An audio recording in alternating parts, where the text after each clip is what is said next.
That was a good service. We were late for service. What time is service? Where will the service be?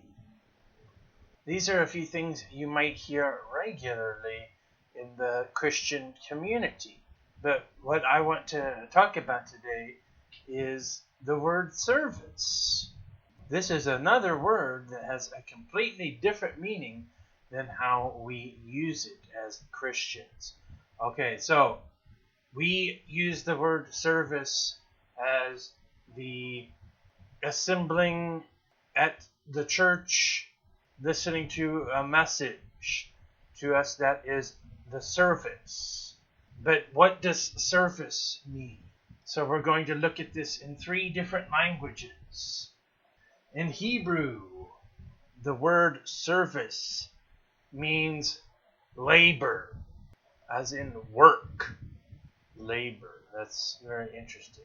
Okay, and next, the Greek meaning of the word service has the exact same meaning as it does in English, and that's our 3rd language, which is an act of being helpful, an helpful act, to aid, to be useful, to do something that is helpful and useful. So all 3 of these languages speak of service as being working to be useful, to be helpful to others.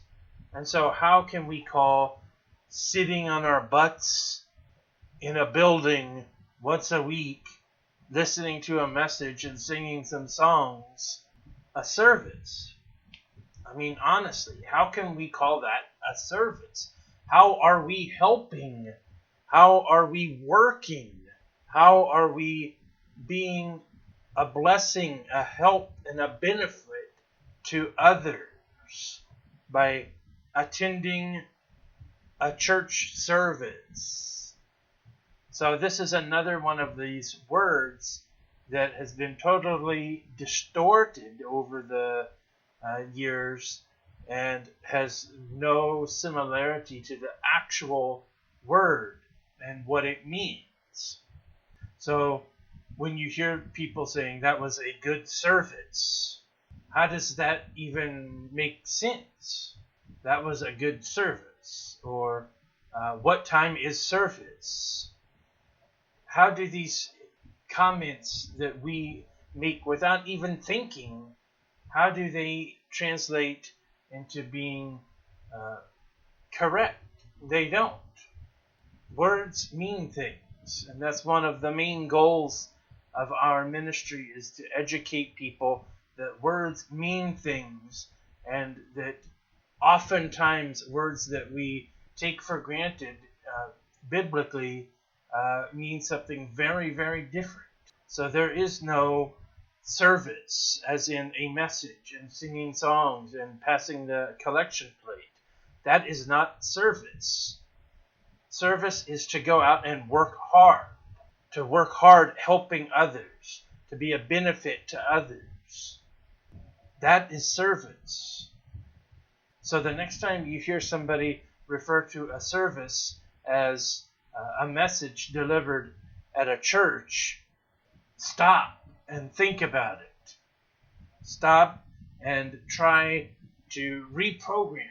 We need to reprogram our minds with these words that we hear so often, that are distorted and have been manipulated to change our perception of what's expected of us.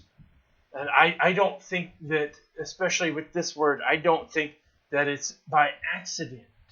I think it's purposefully, at some point, been changed so that we lose our perspective on what it means to be a service.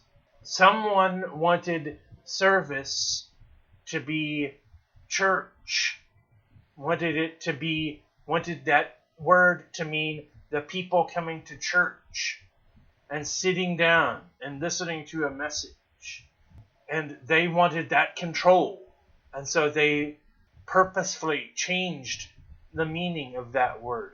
So now when people read the word service in the Bible, they automatically think of going to church and sitting in the pew and listening to the message, instead of, when they read the word service, thinking going out into the street and preaching the gospel and helping people in need.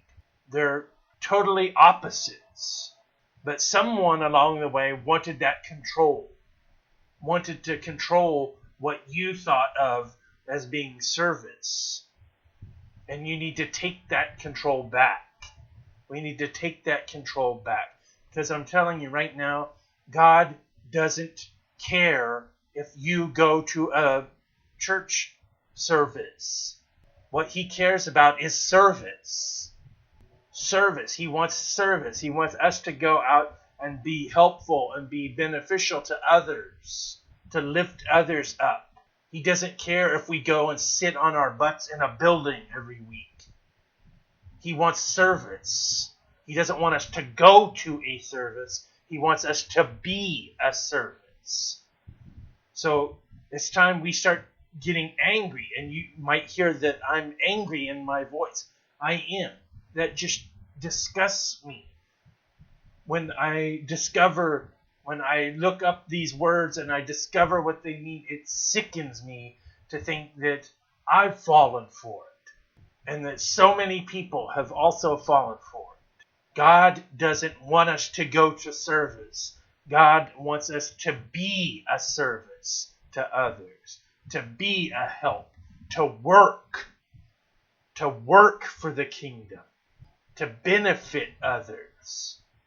So I think it's time we take back control. Stop being complacent. Stop turning a blind eye to these things. Stop thinking, oh, it's just one word. It's just one little thing. It doesn't really matter. It does, because each word that we've been lied to about, each word that we've been manipulated with, all adds up. All adds up. Go back and look at the series that I've made called Words Mean Things. I highlighted maybe 3 or 4 different words. It adds up. One of them might not be a big deal, but when you put it together with the next one and the next one and the next one, and you see all of the lies that they've given to us, all of the manipulation, all for power, all so that they can be powerful. And I'm not talking about anybody now that's doing this purposefully now, but at some point in the past, people wanted power. They wanted to use us for their purposes. And so slowly but surely, they slipped things in. They changed things. They altered our perception of different words and what they mean. And over time, they got that power. And it's time to take that power back by simply understanding that words mean things. And you don't have to be a language scholar. You don't have to have a degree in anything to do a quick search and find out what a word means. It's very easy and very quick. So it's all on us now. Maybe in the past it was too hard, but it's all on us now.